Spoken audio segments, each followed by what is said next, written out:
Welcome back to Western New York at Work with Dale Martin and Lauren Lewis. And today we're talking about intellectual property. A very confusing, complex topic, but something that's very important. And we're fortunate to have one of the co-founders of his firm, Vecchio and Stadler, Mr. John Vecchio. John, we had an amazing conversation in the first half of the show. And something that's really been on my mind. And the fact is, we really live in a digital society. That being said, how does living in a digital environment affect your business as it relates to intellectual property?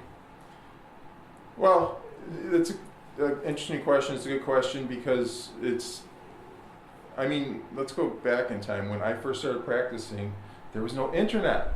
Right. I remember going to courses to tell you what the internet was. That's no lie. So I might date me, but there was none. I think everyone here can remember when there was no internet, yes, though. Right. It's hard to think about it because it's such a huge part of our lives now. But now it's absolutely part of our life. It's there. It's never going away, which is good because I like the technology.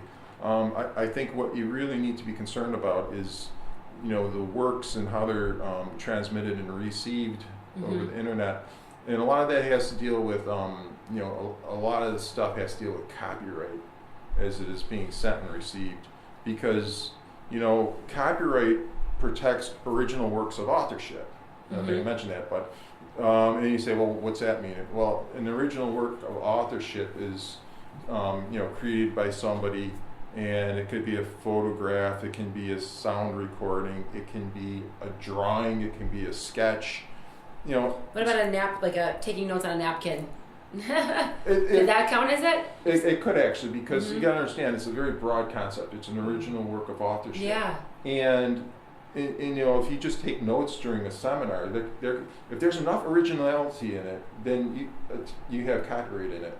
And how it's changed is because the ease at which basically you can grab something from the internet, you can grab someone else's copyrighted work, you can attach it to yours, you can merge them together.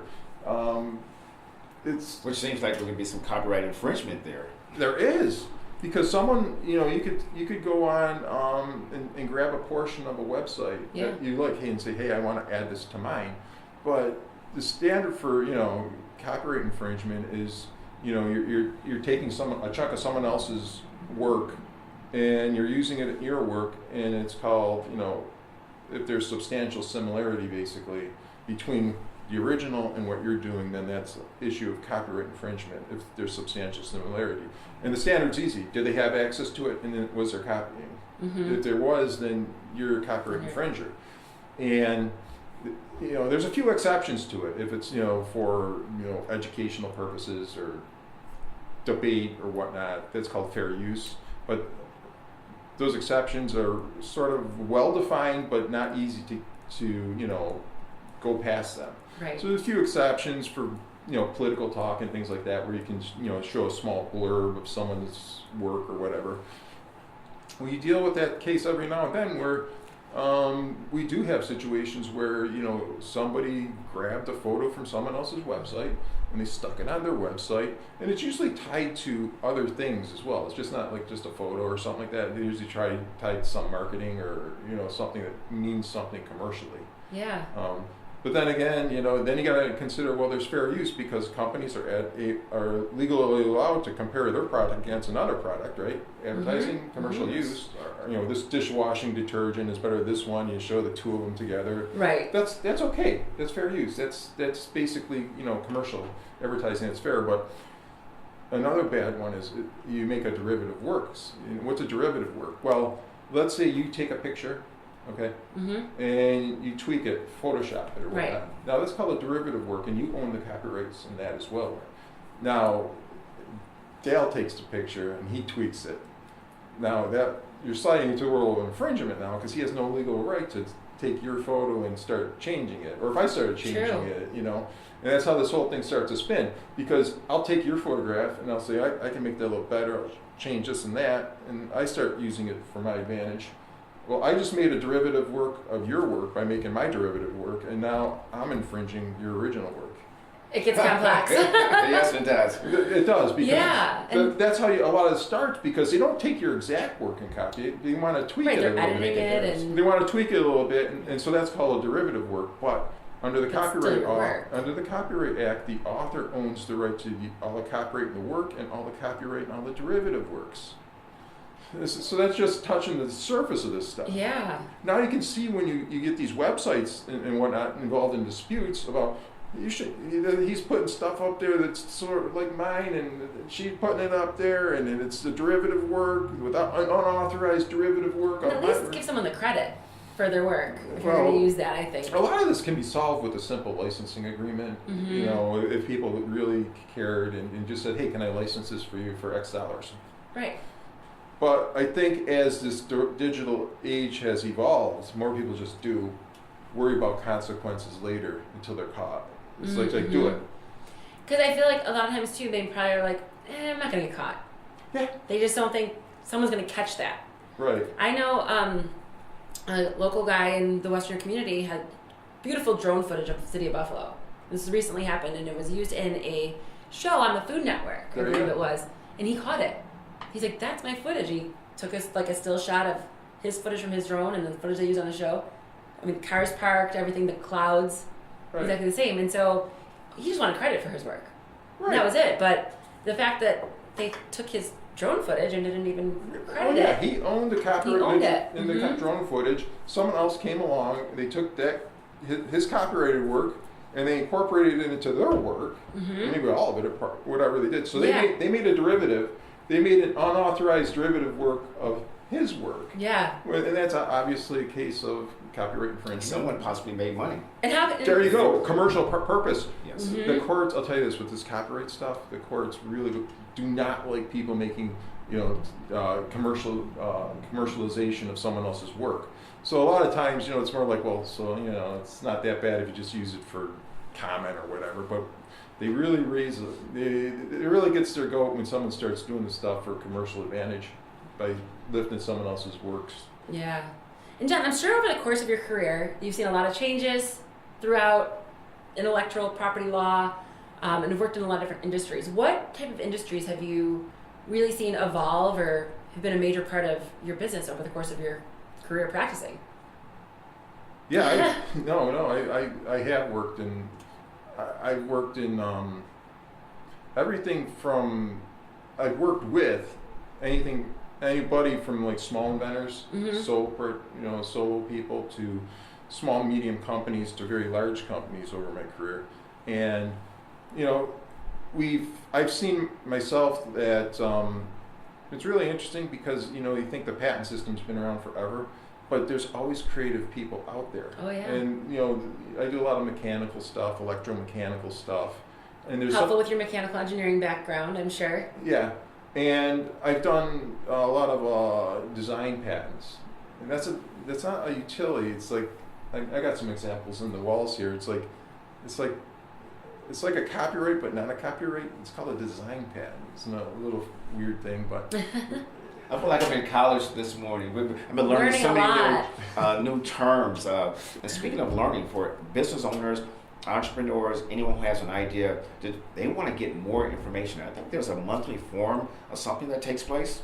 that's exactly correct. What we have at our firm is called Pirate Fight Club.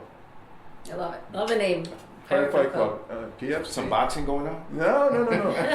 what we did was we realized that a lot of people are and continue to be and will be in the future being taken advantage of with respect to their intellectual property. Mm-hmm. Which intellectual property meaning patents, trademarks, copyrights, trade secrets, and will continue to be taken advantage of. So Pirate Fight Club was developed by myself and my partner, and what it is like takes place in this room, and for 1 hour, the third Tuesday of every month, anybody from the public's invited to come for free, and they can toss out questions to me or my partner Rebecca Stadler.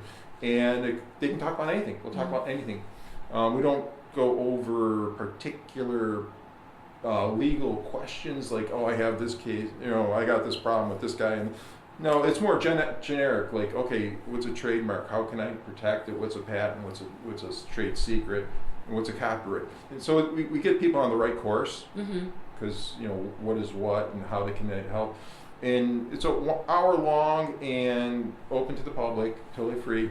And then afterwards, if someone does have something that caught their ear that's saying, this is my problem, Right. then we can set up an appointment with them to delve into it deeper and look for a solution. It's really helpful. A lot of people, we encourage people to come because it's really benefit, and it saves people time. Yeah. It's out there, and you come, you get your questions answered, you know what directions you should head down, you pick up some learning tools about how to do things, and then we're always in the background. And you're talking with the professional. Yeah. When you can actually talk and have a conversation with someone live, it makes such a difference as opposed to just looking It does. online. And you don't know what you're looking at, if it's right, if it's accurate, if it's up to date. Yeah, that's very true. Because this law changes like fluid. It's like it just moves forward. As like we all evolve, and technologies evolve, and ideas evolve, and creativity evolves. Yeah. So does the patent law. Trademark That's the law. third Trademark Tuesday law. of every month, right here at 500 Washington Street. Yeah. And the name of your law firm once again? Vecchio and Stadler. Stadler. And if anyone has a question, they want to give you a call. What's your telephone number? 783-8399. Okay, fantastic. Well, we're at the close of our show. As we often do, we find out if there's any parting thoughts. John, we'll start with you. Any parting thoughts, meaning anything that you would like to share with our audience that we haven't put on the table thus far?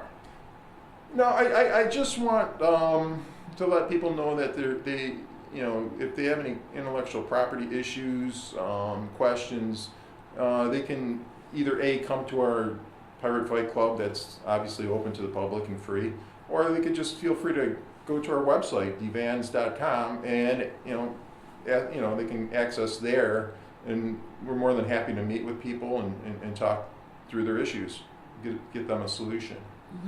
Fantastic. Well, for listeners and the audience out there, you've been watching Western New York at Work with Dale Martin and Lauren Lewis. Give us a call or give us an email. We would like to come out to your business. Give us your suggestions. Lauren? I want to thank John for hosting us this morning. Well, It's fun to be out in the community. I said earlier when we started the show, we were out of our element, meaning we're out of the studio. But I really think we're in our element when we come to our clients' offices and get to sit down and chat. It's been great. It's been great seeing it right where it happens. Exactly.